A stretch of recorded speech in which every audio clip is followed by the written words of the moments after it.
Ella Thompson looked at herself in the mirror and straightened her simple pearl necklace. Even after 3 years of marriage to one of the richest men in the country, she still felt out of place at these fancy charity events. The pearls had been a gift from her mother, nothing like the diamond jewelry her husband Alexander could easily buy her. "Are you sure you don't want me to get you something more fitting for tonight?" Alexander had asked earlier, his eyes warm with affection as he adjusted his expensive tie. "These pearls are perfect," Ella replied with a smile. "My kindergarten kids would hardly recognize their teacher if I showed up dripping in diamonds." That was just how Ella was. Despite living in a mansion with staff catering to her every need, she still drove her old car to work, packed her own lunch, and taught at the same public school she'd worked at before meeting Alexander Reed, billionaire real estate developer and the man who had unexpectedly stolen her heart. Their love story wasn't supposed to happen. They met when Ella was volunteering at a community center in the struggling neighborhood where Alexander planned to build luxury apartments. She had boldly confronted him about the families who would be displaced. Instead of dismissing her concerns, he listened, changed his plans, and asked her to coffee. The rest, as they say, was history, though the newspapers and gossip columns had less romantic words for it. Billionaire bags ordinary teacher and Reed's rags to riches romance. Ella had learned to ignore the whispers at social gatherings, the raised eyebrows, the questions about what a powerful man like Alexander saw in someone so ordinary. "You're leaving already?" her husband's business partner asked as Ella made her excuses and slipped out of the charity gala early. "Alexander's giving his speech in 20 minutes. Headache," Ella said with an apologetic smile. "Tell him I'll see him at home." The truth was, Ella had forgotten to prepare materials for her student's art project tomorrow. Alexander would understand. He always did. The mansion was quiet when she arrived home, most of the staff gone for the evening. Ella kicked off her uncomfortable heels with a sigh of relief and headed toward their bedroom, planning to change into comfortable clothes before working on her class project. Her phone buzzed with a notification, probably Alexander checking on her headache. Ella smiled as she opened the message, then froze. It wasn't from Alexander. The sender was unknown, but the content was crystal clear. Photos of her husband in what appeared to be a hotel room, his arms around his executive assistant, Vivian. The beautiful, sophisticated Vivian, who had a business degree from Harvard and always looked at Ella like she was something unpleasant stuck to her designer shoe. Ella sat heavily on the edge of the bed, her hands shaking as she swiped through photo after photo. There was no mistaking her husband's face, his distinctive watch, a family heirloom he never took off, visible in several shots. The final photo showed them kissing, with a timestamp from just 3 days ago. "No," Ella whispered, feeling sick. "This can't be right." She'd heard the rumors, of course. The whispers that Alexander would eventually tire of his charity case wife. The speculation about how long their marriage would last before he traded up for someone from his own world. But Alexander had always assured her those people didn't understand what they had together. Had she been fooling herself all along? Ella tried calling Alexander, but he didn't pick up. Probably still at the event, still giving his speech about his company's commitment to family values and community support. The irony made her laugh through her tears. She paced the enormous bedroom that suddenly felt like it belonged to a stranger. The walk-in closet filled with designer clothes she rarely wore. The bathroom with imported marble she'd felt guilty about when Alexander had it installed. All of it seemed to mock her now. When her phone rang, she lunged for it, but it wasn't Alexander. It was another message from the unknown number. "Still think he really loves you." Poor simple Ella. Everyone knows you were just a phase. Her fairy tale had just crushed into reality, and Ella had no idea what would happen when Alexander came home. Ella sat in the dark living room for hours, the photos still open on her phone. She'd stopped crying, but the hollow feeling in her chest had only grown. Outside, rain began to fall, tapping against the enormous windows of the mansion she'd never truly felt was her home. The sound of the garage door opening made her stomach twist. Alexander was back. She stood up, unsure whether to confront him immediately or pretend everything was normal. But how could she possibly act like nothing had changed when her entire world had just fallen apart? She heard his footsteps in the hallway, the familiar sound of his keys dropping into the bowl by the door, his jacket being hung up. So normal, so everyday. How many nights had he come home like this after being with Vivian? Ella? Alexander called out, flipping on the lights. He looked surprised to find her standing in the dark. Why are you sitting here without the lights on? Is your headache that bad? His concern seemed so genuine that for a split second, Ella wondered if the photos could somehow be fake. But she'd examined them closely. The background was their company retreat from last weekend, when Alexander had claimed he needed to stay an extra day for emergency meetings. I got some interesting pictures today, Ella said, her voice surprisingly steady despite the earthquake happening inside her. Would you like to see them? Alexander's brow furrowed with confusion as he loosened his tie. Pictures? What are you talking about? Without a word, Ella held out her phone. She watched his face carefully as he took it, wanting to catch the moment when his mask slipped, when he realized he'd been caught. But what happened next shocked her completely. Alexander's face didn't show guilt. Instead, his expression hardened into something Ella had never seen before, cold fury. His eyes, usually warm when they looked at her, turned to ice. What is this? He asked, his voice dangerously quiet. That's what I'd like to know, Ella replied, finding courage from somewhere. You and Vivian? How long has this been going on? Alexander's laugh was harsh, nothing like his usual warm chuckle. Is this why you really left the gala early? To spy on me? To go through my things looking for evidence of something that isn't happening? Spy on you? Ella was confused now. I didn't. These pictures were sent to me. Right, Alexander said, tossing her phone onto the couch. Someone just happened to send you perfectly timed photos. Do you think I'm an idiot, Ella? Alexander, I swear I didn't. Save it, he snapped, running a hand through his perfectly styled hair. I've put up with a lot, your insecurities about my world, your refusal to embrace the life I can give you. But this, having me followed, spying on me, this crosses every line. Ella felt like she'd stepped into some bizarre alternate reality. You're acting like I'm the one who did something wrong here. You're in these photos, Alexander. Photos that could easily be manipulated. Photos that conveniently appeared on your phone. He shook his head. I never thought you'd stoop to this level of paranoia. Paranoia? Ella's voice rose. You're gaslighting me. I see you in these photos with your assistant, and somehow I'm the bad guy. Alexander's face went completely blank, a look Ella had seen him use in tough business negotiations, but never with her. I think you should leave. The words hit Ella like a physical blow. What? I'm done, Ella. If you don't trust me, if you're going to have me followed and create these ridiculous scenarios in your head, then this marriage is over. You want me to leave because I caught you cheating? Tears threatened again, but Ella fought them back. Alexander walked to the door and opened it. I want you to leave because I can't be with someone who would go to such lengths to try to trap me. Pack a bag. Now. As if on cue, there was a flash of light outside. Through the open door, Ella could see photographers gathering at the end of their driveway, cameras already capturing the scene. Somehow, impossibly, they already knew. With shaking hands, Ella packed a small overnight bag, her mind spinning with confusion and hurt. How had the paparazzi known to be there? How had everything fallen apart so quickly? As she walked out into the rain, cameras flashing in her face, one thought kept repeating in her mind. This wasn't just a betrayal. This was a setup. The motel room smelled of old cigarettes and cheap cleaning products. Ella sat on the edge of the bed, staring at her phone as headline after headline popped up on her newsfeed. Billionaire's wife caught spying. Alexander Reed files for separation after wife's betrayal. Gold digger teacher shows true colors. Ella threw her phone across the thin blanket. How had everything spun so wildly out of control in just 24 hours? Yesterday morning, she'd been making breakfast in their kitchen, planning a surprise weekend trip for Alexander's birthday.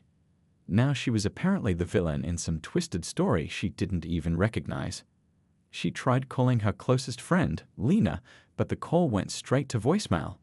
When she finally got through on the third try, Lena's voice was cold. I think you should take some time to figure things out, Ella. I don't want to get involved in whatever's happening between you and Alexander. But I didn't do anything, Ella said, her voice cracking. These stories they're printing, they're all lies. I saw the photos, Ella, of you going through his office. The security footage is all over the internet. Ella felt like the floor had dropped out from under her. What security footage? I never went through his office. But Lena had already hung up. With shaking hands, Ella searched online and found what Lena was talking about. There it was, footage that appeared to show her sneaking into Alexander's home office, rifling through his desk, and planting what looked like a small device under his desk. But it wasn't her. The woman wore her clothes, had her hair color, but the face was never clearly visible to the camera. Anyone who knew her well should have seen it wasn't her, but the media had already decided their narrative. A knock at the door made her jump. For a wild moment, she thought Alexander had come to apologize, to say it was all a mistake. But when she peeked through the peephole, she saw her elderly neighbor from her old apartment building, Mrs. Jenkins. "You look terrible, dear," Mrs. Jenkins said when Ella opened the door, brushing past her into the room. "And this place isn't much better." Ella managed a small smile. "It's all I could afford. My credit cards aren't working, and my bank accounts are frozen." Mrs. Jenkins clicked her tongue disapprovingly. "That man moved fast, didn't he? Always thought there was something off about him, even when you brought him around for my birthday dinner." "You never said anything," Ella said, accepting the paper bag Mrs. Jenkins handed her, homemade sandwiches and a thermos of tea. "Not my place to question who you love." The older woman sat down heavily in the room's only chair. "But it is my place to tell you when something smells fishy, and this whole situation stinks to high heaven." Ella's phone buzzed with a text from a number she didn't recognize. "Not believing everything they're saying about you. Call me if you need help. Tony." Tony, her childhood friend who'd moved away years ago. They'd fallen out of touch, but he'd always been the person who stood by her when everyone else believed the worst. For the first time since leaving the mansion, Ella felt a tiny spark of hope. "Your Alexander isn't the only one with connections," Mrs. Jenkins said, nodding at the phone. "I called in a few favors. Tony works in computer security now. Thought he might be able to help figure out what's really going on." Ella looked up in surprise. "You did that for me?" Mrs. Jenkins patted her hand. "Not everyone believes those ridiculous stories. Some of us know you better than that." Later that evening, after Mrs. Jenkins had left with promises to return tomorrow, Ella sat watching the rain against the window. Her phone buzzed again, another news alert. Reed Industries announces major merger amid personal scandal. Ella frowned, opening the article. The timing suddenly seemed suspicious. Alexander's company had been working on this merger for months. It was the biggest deal of his career. A deal that had plenty of opponents in the business world. What if her public disgrace wasn't just about their marriage? What if someone was using her as a distraction? She was about to call Tony when her laptop pinged with an email notification. No sender name, just a subject line that made her blood run cold. You weren't the only one watching. With trembling fingers, Ella clicked open the email. Inside was a video file and a short message. "Be careful who you trust." Ella huddled in the back seat of Tony's car, watching the rain streak across the windows. They had barely escaped the motel before the mysterious visitor had kicked in the door of her room. Mrs. Jenkins had gone to stay with her son for safety, while Tony had driven Ella to a small apartment owned by a friend who was out of town. "We need real proof," Tony said, pacing the small living room.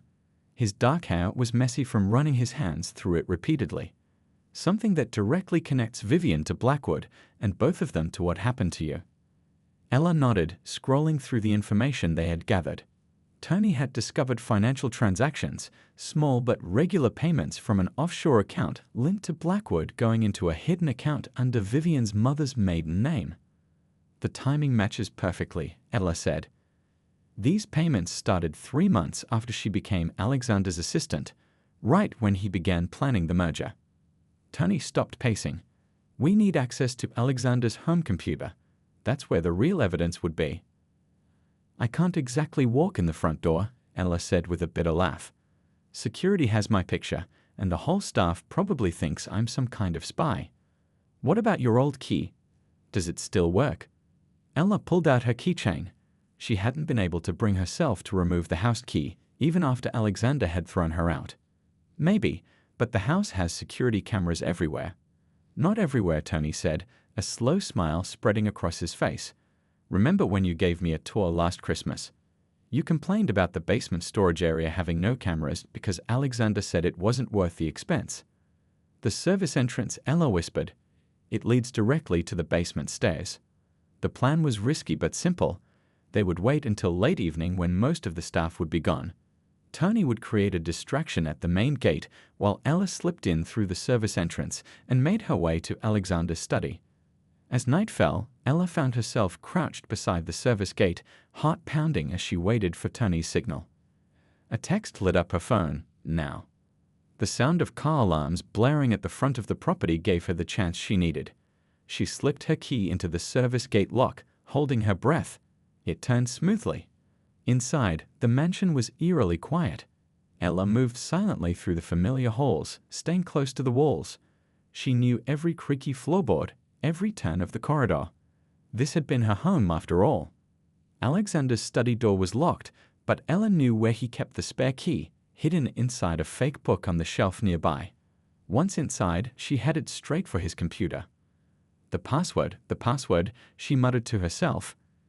Alexander changed it monthly for security, but he always used variations of the same theme, important dates with a special code.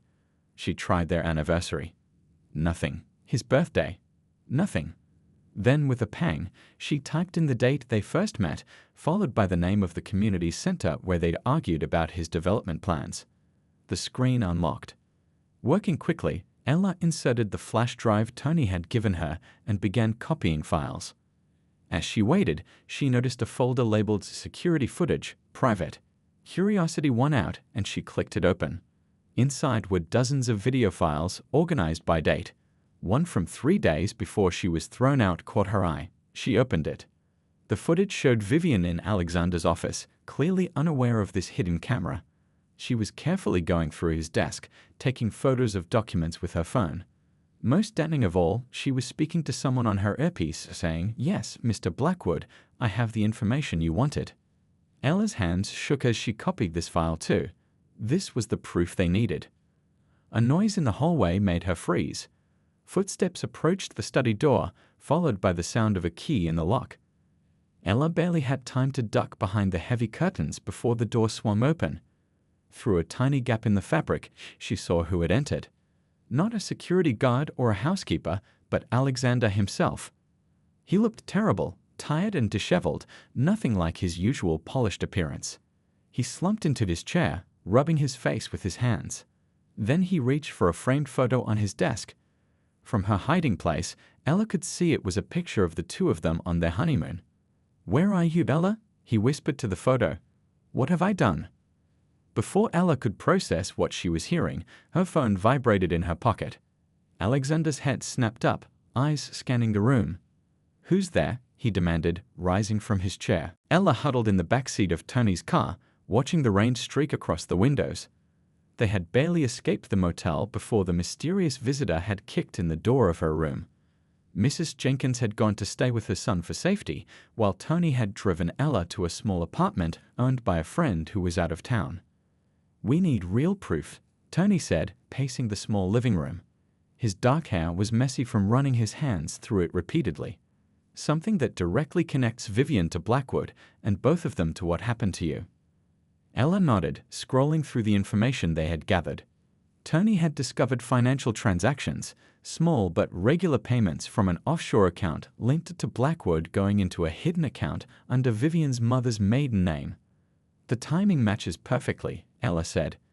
"These payments started 3 months after she became Alexander's assistant, right when he began planning the merger." Tony stopped pacing. "We need access to Alexander's home computer. That's where the real evidence would be." "I can't exactly walk in the front door," Ella said with a bitter laugh.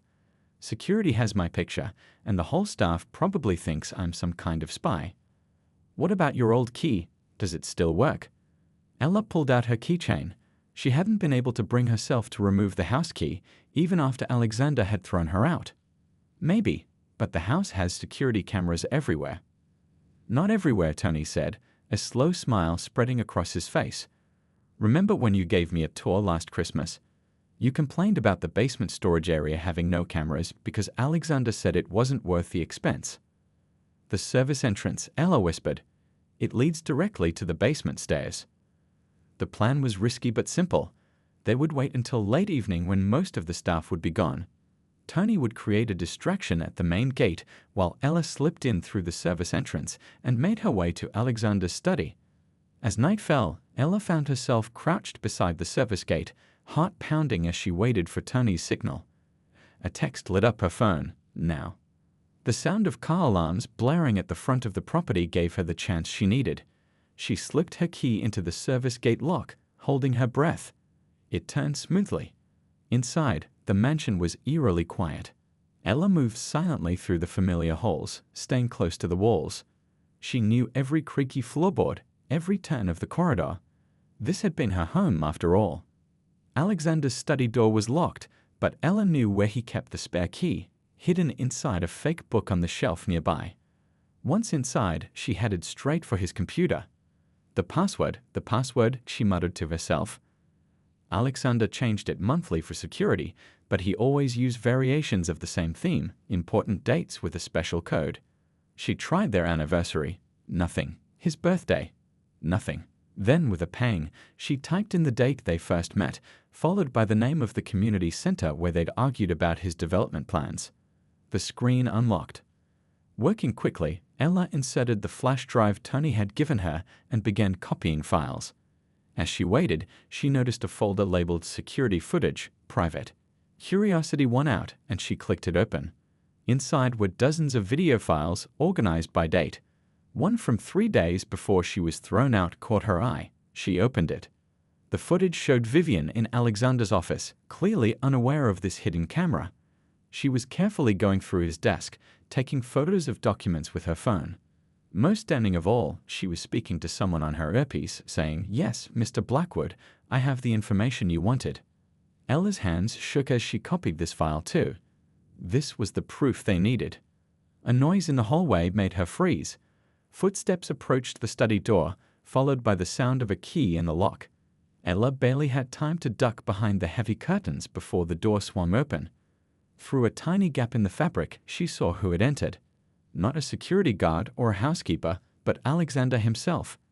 He looked terrible, tired and disheveled, nothing like his usual polished appearance. He slumped into his chair, rubbing his face with his hands. Then he reached for a framed photo on his desk. From her hiding place, Ella could see it was a picture of the two of them on their honeymoon. "Where are you, Ella?" he whispered to the photo. "What have I done?" Before Ella could process what she was hearing, her phone vibrated in her pocket. Alexander's head snapped up, eyes scanning the room.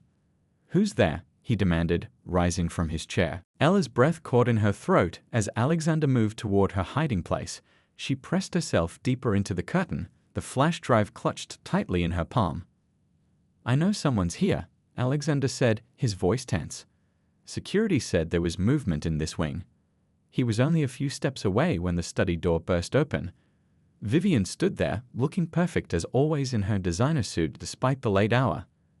"Alexander, there you are." The security team just called about a possible break-in at the front gate. She paused, looking around the room. "Is everything all right?" Alexander turned away from the curtain, giving Ella a moment of relief. "What are you doing here so late, Vivian?" "Working on merger documents, of course." Vivian smiled, but something in her expression seemed off. Everyone's on edge with the signing tomorrow. And after everything that's happened with, well, you know. Alexander's shoulders stiffened. "Yes, I know." "The car is waiting to take you to the gala," Vivian continued smoothly. "All the investors will be there. You need to show your face, especially with all this negative press." "I'm not in the mood for a party." "It's not about the mood." Vivian's voice hardened slightly. "It's about business. You can't afford any more distractions right now." From her hiding place, Ella watched Alexander's face. For a split second, something like suspicion flashed in his eyes as he looked at Vivian. But then it was gone, replaced by his familiar business mask. "Fine. I'll be down in 5 minutes." Once they'd left, Ella waited until their footsteps faded before slipping out from behind the curtain. She needed to get out quickly, but what Vivian had said gave her an idea. A gala with all the investors present, the perfect place to expose the truth.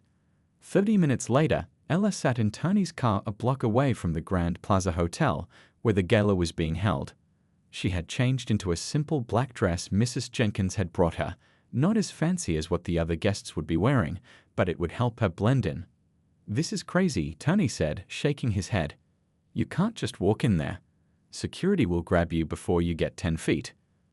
"I don't need to get far," Ella replied, checking that the flash drive was secure in her small purse.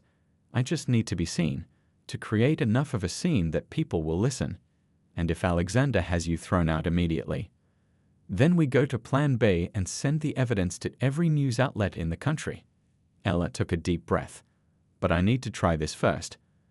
I need to look him in the eye when the truth comes out." The hotel lobby was crowded with beautiful people in expensive clothes. Ella kept her head down, slipping past the initial security check by following closely behind a large group. The ballroom doors were just ahead, flanked by 2 security guards checking invitations. This was where it got tricky. Ella spotted a waiter leaving the kitchen with a tray of champagne. Timing her move carefully, she fell into step beside him, pretending to adjust his tray while they walked. The security guards, seeing the waiter's uniform, waved them both through without checking. Inside, the ballroom was a sea of wealth and power. Ella spotted Alexander immediately, standing near the stage with Vivian at his side. Blackwood was there too, keeping a careful distance but watching Alexander like a hawk.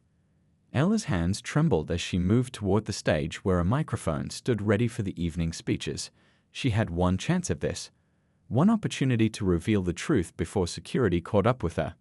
She was halfway there when Alexander looked up and saw her. Their eyes met across the crowded room. His expression changed from shock to something unreadable. He started moving toward her, cutting through the crowd with determination. Vivian saw her too. The woman's perfectly composed face suddenly showed panic as she grabbed for her phone, frantically typing something. A security guard appeared at Ella's elbow. "Ma'am, you need to come with me." "No," Ella said loudly, pulling away. "I have something everyone needs to hear." The room began to quiet as heads turned toward the commotion. Alexander was only a few feet away now. "Ella," he said, his voice low, "what are you doing here?" She held up the flash drive. "Bringing the truth to light. About Vivian. About Blackwood. About everything." To her complete surprise, Alexander's face showed not anger, but relief. "Finally," he whispered. The ballroom had gone completely silent. Every eye was on Ella and Alexander as they stood facing each other. Security guards hovered nearby, waiting for instructions. "What did you just say?" Ella asked, confused by Alexander's reaction. Before he could answer, Vivian pushed between them. "This woman is trespassing. She's unstable and has been harassing Mr. Reed. Remove her immediately." "No," Alexander said firmly, stopping the security guards with a raised hand. "No one touches her." He turned to the crowd. "Ladies and gentlemen, please excuse this interruption. I need to speak with my wife privately." "Alexander, the merger," Vivian began, her perfect composure cracking. "Can wait 10 minutes, he finished, his tone leaving no room for argument. He gently took Ella's elbow and guided her toward a side door that led to a small conference room. Once they were alone, Alexander closed the door and leaned against it, studying her face. "You found the evidence," he said. "It wasn't a question. You knew." Ella's mind was spinning. "You knew Vivian was working for Blackwood." Alexander nodded, running a hand through his hair. "For weeks now, I discovered unusual data transfers from my private server. Someone was accessing confidential merger details and sending them outside the company. Then why didn't you fire her? Why did you act like I was the spy?" "Because I needed proof that would stand up in court," he said. "And because they threatened you." Ella stared at him. "Me? What are you talking about?" Alexander pulled out his phone and showed her a message with a photo of her leaving their favorite coffee shop, clearly taken without her knowledge. The text above it read, "She dies if you expose us. Complete the merger as planned or watch her disappear."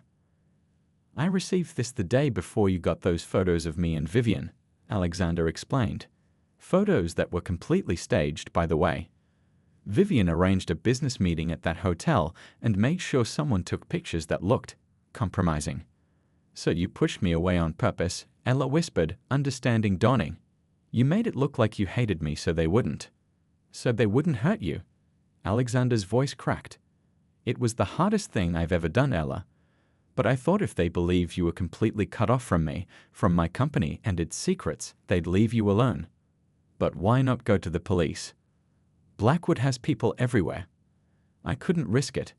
Alexander moved closer, his eyes pained. I was gathering evidence while working with private security I could trust. I just needed a few more days. Ella held up the flash drive. Well, I found your evidence. Security footage of Vivian admitting she works for Blackwood, financial records showing payments to her secret account, everything. For the first time in days, Alexander's face lit up with a genuine smile. That's my brilliant wife. A commotion outside the door interrupted them. They could hear raised voices and what sounded like a scuffle. We need to get back out there, Ella said urgently. Vivian was texting someone when she saw me. I think she's planning something. They rushed back into the ballroom to find chaos. Blackwood was trying to leave while Tony, who must have followed Ella inside, blocked his path. Vivian was nowhere to be seen. She's running, Tony shouted when he spotted them. I caught her trying to delete files from her phone. Alexander immediately signaled to his security team. Lock down the building. No one leaves, especially not Vivian Chen or James Blackwood. As security moved to block the exits, Blackwood glared at Alexander. You're making a mistake, Reed. You have nothing on me. Actually, Ella said, stepping forward with the flash drive, we have everything on you. The next hour passed in a blur. Police arrived, evidence was handed over, and statements were taken. Vivian was caught trying to escape through the hotel's service entrance. Blackwood was arrested attempting to board his private jet. As dawn broke, Ella and Alexander found themselves alone in their lawyer's office, the legal team having just left after helping them file formal charges. So what happens now? Ella asked quietly. With us, I mean. Alexander took her hand. That depends on whether you can forgive me for the things I said, for pushing you away, even if it was to protect you. You hurt me deeply, Ella admitted. I thought our whole marriage had been a lie. It was the only lie I've ever told you, he said. And I hated every second of it. Ella looked down at their joined hands. We can't just go back to how things were. No, Alexander agreed. We need to start fresh, if you're willing. Ella thought about everything they'd been through, the pain, the betrayal, but also the lengths Alexander had gone to keep her safe. I think, she said slowly, we could start with coffee. At that little cafe where we had our first date. Alexander's smile was like the sunrise after the longest night. I'd like that very much.